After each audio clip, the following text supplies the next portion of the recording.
and rendering involuntary a witness determination whether to testify. Here, Lil Woody had the benefit of counsel. Check. Judge Glanville did not, on the whole, use intimidating rhetoric. What? We've got a new order, and this is tough. We're going to have to figure out what's going on with Judge Whitaker. I know I've been hyping up Judge Whitaker, saying how I like that she's kind of a straight arrow. She's been following the guidelines and moving through this case at a very methodical way, making sure that she doesn't miss anything, making sure she's keeping Miss Love in check, and that they have everything together. But most recently, in this new order that she sent out, a lot of people are disappointed. And I know specifically, man, you got Doug Weinstein is disappointed here as well. So we're going to get into it and check out what's going on with this order here in a second. This is the order denying defendant Kendrick's motion for mistrial and supplement to the same. This is the state of Georgia versus DeMonte Kendrick, aka Yak Gotti, aka Mr. Doug Weinstein. This is Judge Whitaker responding.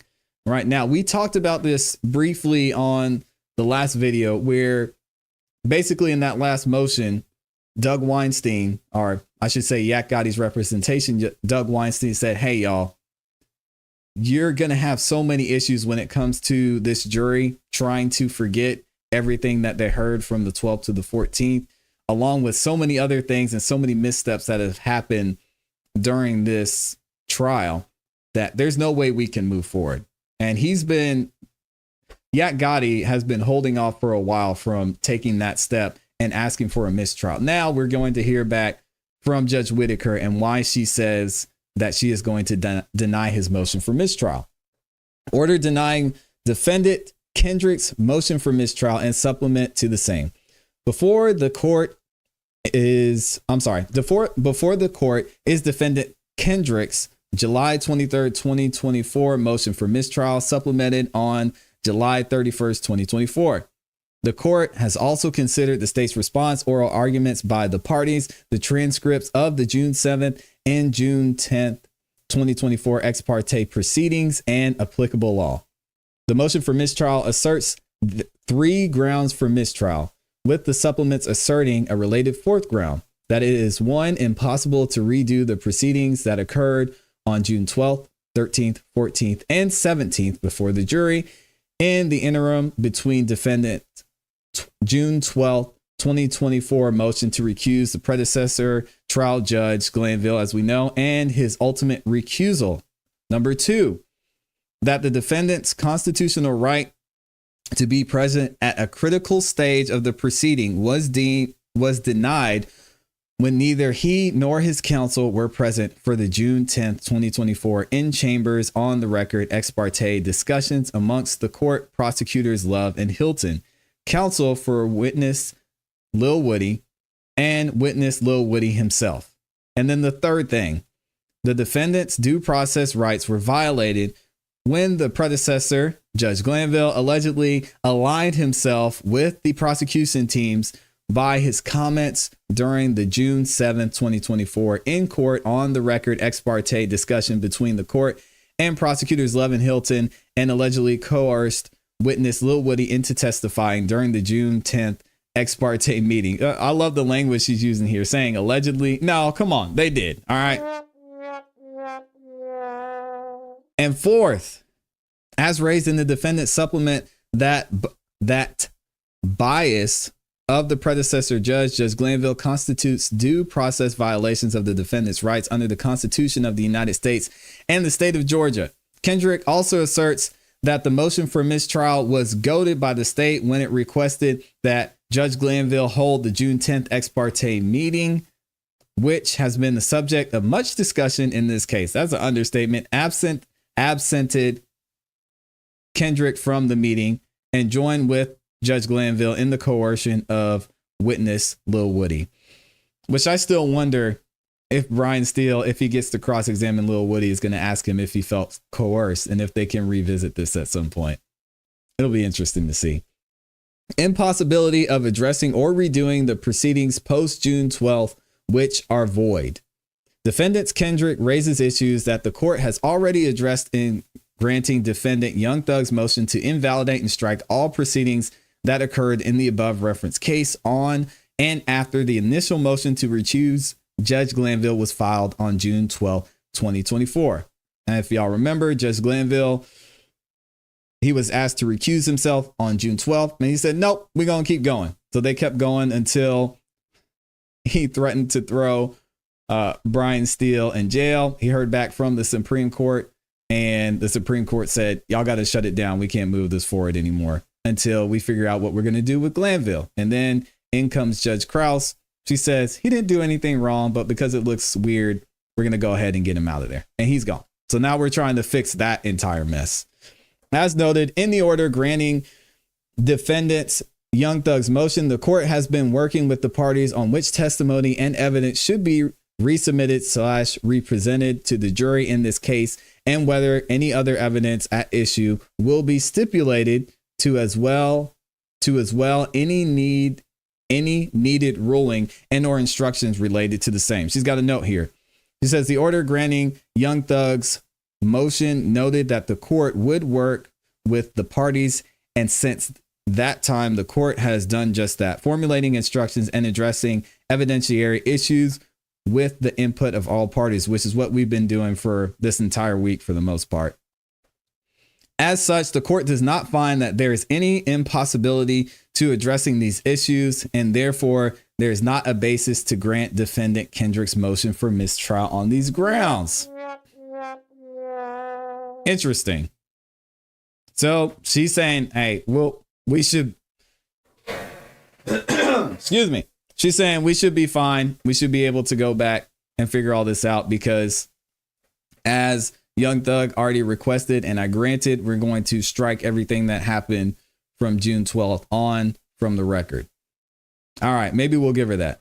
On June 10th, 2024, at the behest of Prosecutor Love, the predecessor, Judge Glanville, held on the record in chambers meeting with Love and standing counsel Lil Woody, Caleb Bumpus, and standing counsel for Lil Woody, Caleb Bumpus. I read that wrong. June 10th, 2024, transcript of ex parte, page 3-22, following a recess at which time Love departed the meeting. Lil Woody and Prosecutor Hilton joined the meeting. Okay, and then we have a note here too, talking about the ex parte meeting. Defendant Kendrick's motion mentioned a June 12th ex parte meeting, which the court believes to be a error as the court is not aware of any ex parte meeting occurring on June 12th. Okay, yeah, we don't know about that either, but we'll keep it moving. Defendant's motion raises several challenges of this ex parte meeting. Did defendant have the right to be present? We talked about this as well. Did the ex parte meeting amount to coercion of Lil Woody's testimony? Have we even talked to Lil Woody about that? I don't think we've heard from him about that yet. And did the predecessor judges, Judge Glanville, comments and participation in the ex parte meeting rise to the level of due process violations? All right, Judge Whitaker, she says the ex parte meeting was at a critical stage and violated Kendrick's rights. The defendant argues that the June 10th ex parte meeting was at a critical stage and violated his rights since he was not permitted to be present. A critical stage is one in which a defendant's rights may be lost, defenses waived, privileges claimed or waived, or one in which the outcome of the case is substantially affected in some other way, as we can see in Brennan versus State. Defendant is correct that this meeting was about more than just the parameters of Lil Woody's immunity, and whether he understood its potential ramifications. What? So she's saying Mr. Weinstein is right in saying that this meeting was about more than just the parameters of his immunity and whether he understood the ramifications. With that being the case, wouldn't this be considered a critical stage?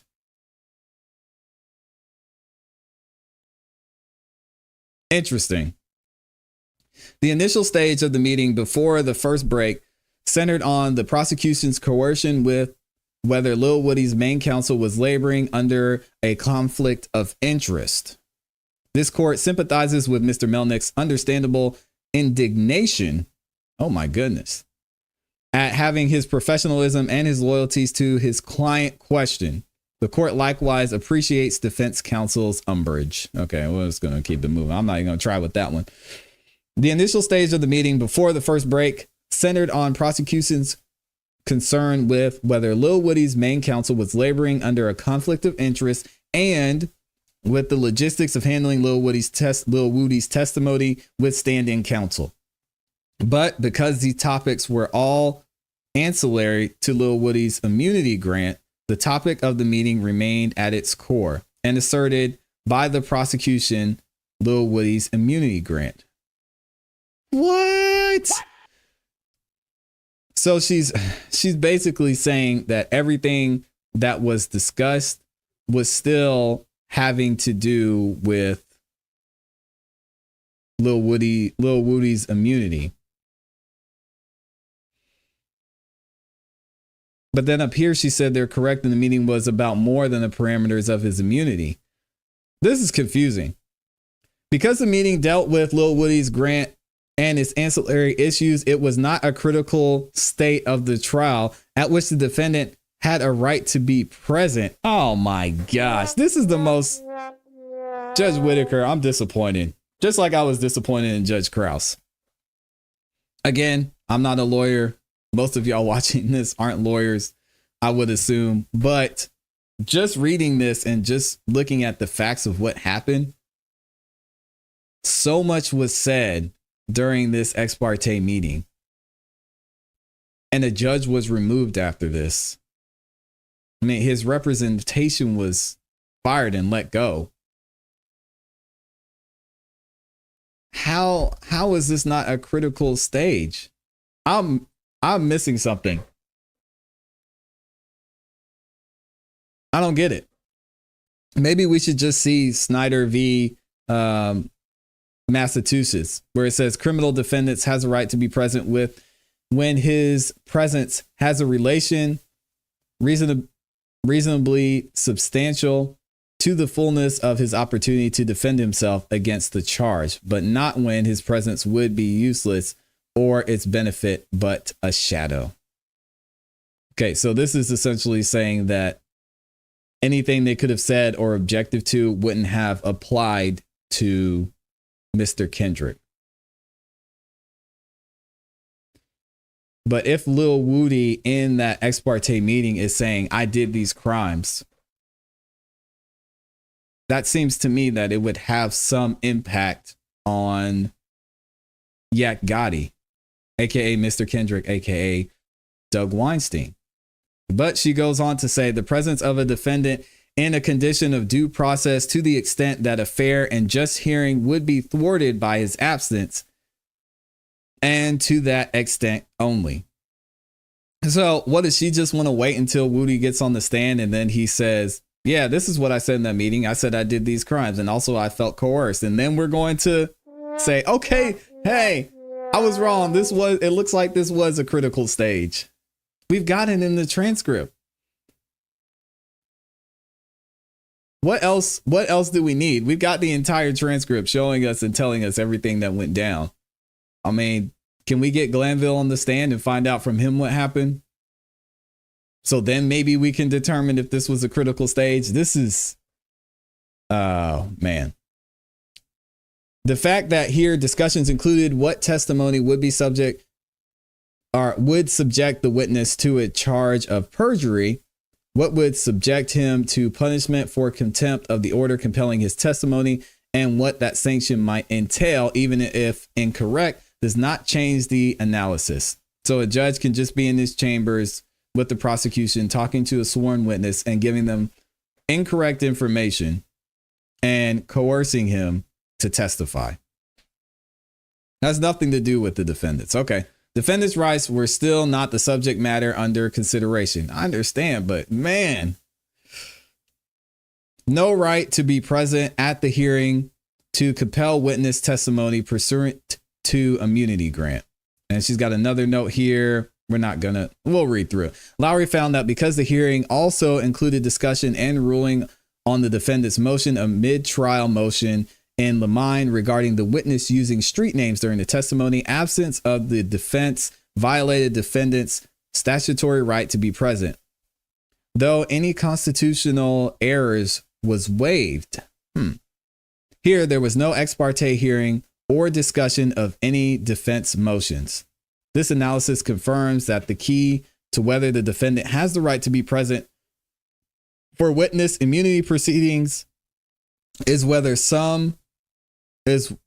for some reason the defendant's rights are also a subject matter under consideration. So maybe that's the reason they didn't say anything when Lil Woody said that I did these crimes. They just kept it moving because they didn't want to have to allow the defense to be there. Maybe the state is smarter than we think. All right, let's keep it moving. Judge Glanville improperly coerced Lil Woody to testify. Separate from any defense rights to be present for ancillary proceedings coercing witness immunity, defendant had a right to a trial free of coerced testimony. Oh, thank you. I'm so glad she's pointing that out. Defendant asserts that certain arguably inaccurate representations made by the prosecution and Judge Glanville to Lil Woody about the law of derivative use immunity, the applicable, I got it, y'all. Statute of limitations relating to what crimes the defense does not specify, and the length of his possible incarceration for contempt coerced Lil Woody into testifying. Under both the federal and state constitutions, a criminal defendant has the right to be present during critical stages of this trial. Defense counsel should have been afforded an opportunity to attend any hearing where a sworn witness in a critical stage of the trial is being coerced to testify. Okay, so she agrees. I'm guessing she's going to say that he wasn't coerced. So she agrees. If he's being coerced to testify, yeah, you guys should be there. But in Webb versus Texas, is the touchstone for evaluating claims of coercion by the trial court of a witness testimony. Archer v. State provides another example of a trial court overstepping its proper role of neutral arbiter and rendering involuntary a witness determination whether to testify. Here, Lil Woody had the benefit of counsel. Check. Judge Glanville did not, on the whole, use intimidating rhetoric. What? Get Judge Glanville on the stand. Get Judge Glanville on the stand. Oh, man. Woody, you have to testify. I know you're watching this, Woody. You have to testify, man. You have to get the cross-examination in there, and you have to let Brian Steele, Doug Weinstein, Bruce Harvey ask you if you felt that Judge Glanville was using intimidating rhetoric. How can you know that from a transcript? What? And even reading it, y'all read it. We reviewed the transcript several times. How would y'all feel if you're in there with counsel or not, and the judge, the chief judge of Fulton County, is telling you, hey, listen, I get you might not want to testify, and that's fine. That's okay. You don't have to testify. You have constitutional rights. You can plead the fifth. It's okay. And I'm saying it in a non-intimidating voice. But just to let you know, Woody, I've got 20, 30, 40, 50 more people that are going to have to come into this trial. That's going to take some time. And if you want to plead the fifth, you don't want to testify, that's fine. But I can guarantee you that you're going to sit in jail until all those witnesses are heard. Until we finish up everything with each one of these defendants. So if you want to do that, You can go ahead and do that, Woody. It's okay. I'm here for you. Miss Bumpus is here for you. Miss Love, she's got your back. Just want to let you know. Are we really?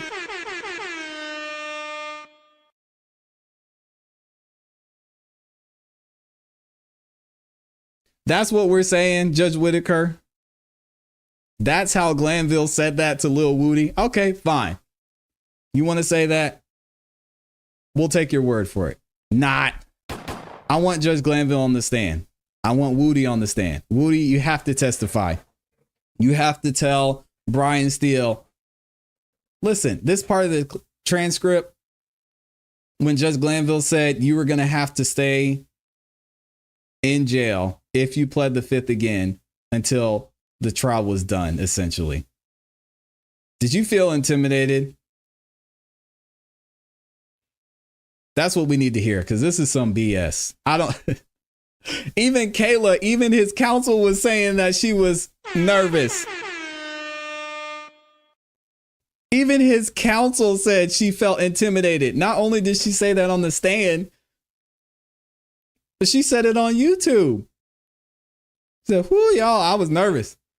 Boy, y'all cannot imagine the pressure I was under. Come on, Judge Whitaker. Here, Lil Woody had the benefit of counsel. Judge Glanville did not, on the whole, whatever that means, use intimidating rhetoric, but rather sought to ensure that Woody understood the nuances of the decision he had to make. And he explained that many of the decisions about what could happen to Lil Woody were not his to make. They weren't his to make, but were up to prosecutors. That's some BS, man. Still, some of the information provided to Woody may have been inaccurate. Judge Whitaker, this is crazy. So not only is she throwing Judge Glanville another bone, just like Judge Krause did, and say, hey, listen, all he was saying was it wasn't his decision. This is what possibly could happen. But yeah, still some of the information provided was inaccurate. Judge Glanville can just say whatever he wants to. While it is likely that Woody was not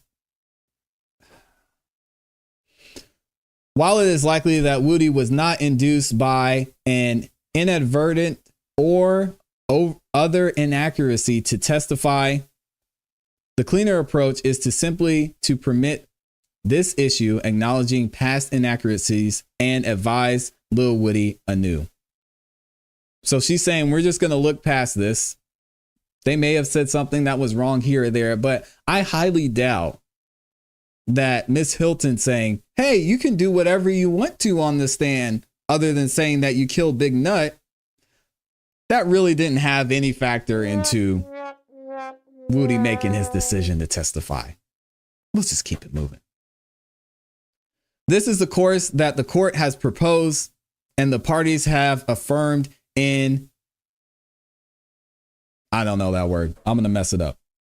Also, they say Lil Woody has since been recalled to open court on August 6, 2024, and in the presence of his counsel, Melnick, who also privately consulted with and advised with Lil Woody, was provided clarifying and correct information, only matters potentially impacting his choice whether or not to testify. All parties were present and consulted with the court prior to Lil Woody being advised. All right, so hey, the defense knew about it this time. Shout out to Judge Whitaker for doing their job at least. Bias on the part of Judge Glanville constitutes due process violations based on the comments in the ex parte transcript made by Judge Glanville about counsel, both the defendants and for witness Lil Woody, as well as about outside agitators, as he said. Defendants asserts that Judge Glanville during the conference revealed his partiality to the state. What does this note say? Judge Glanville's remarks regarding outside agitators are virtually identical to the remarks he had just made on the same topic in open court. Remarks which he addressed to all counsel. So he's talking about the prosecutors and the defense. All right. The accurateness of such characterizations and discussions, this issue has been mooted by the recusal of the judge from this case. So he gone, don't worry about it. Stay out your feelings. Wherefore, for all the foregoing reasons, defendant Kendrick's motion for mistrial and supplement to the same are hereby denied. Ordered this the 8th day of August 2024. Page Whitaker. Doug Weinstein was not happy about this. What did he have to say over on X? He said, the damage done by Judge Glanville and the state has infected the entire body of this trial. And emergency amputation of the judge can't save it. He's so good with his words, man. Nevertheless, we will continue to fight for justice and the eventual freedom for Mr. Kendrick. Then he goes on to say this. I have requested a certificate of immediate review. There he goes. So an appellate court will have the opportunity to weigh in on the important issue of mistrial instead of wasting further time and ClassE Beats, Amy, Mr. Tesla's resources on this. I don't even know how to say this word, on this trial. I'm sure it means a messed up trial. All right. No remedies fashioned by this honorable court can cure the due process violations that have repeatedly occurred over the past 19 months. No instruction can cause this jury to unhear Lil Woody's testimony. A fair judge going forward can't cure a biased judge's presiding over this case in the past. What do y'all think? This is wild. Doug Weinstein's not happy. A lot of y'all in the comments and in the chat aren't happy. And I know Yak Gotti and some of the other defendants aren't happy about this either. Did Judge Whitaker switch up on us? We thought she was for the people. Is she showing her true colors, or did she follow the law? Did she make the right decision in denying this? Y'all have to let me know what you think.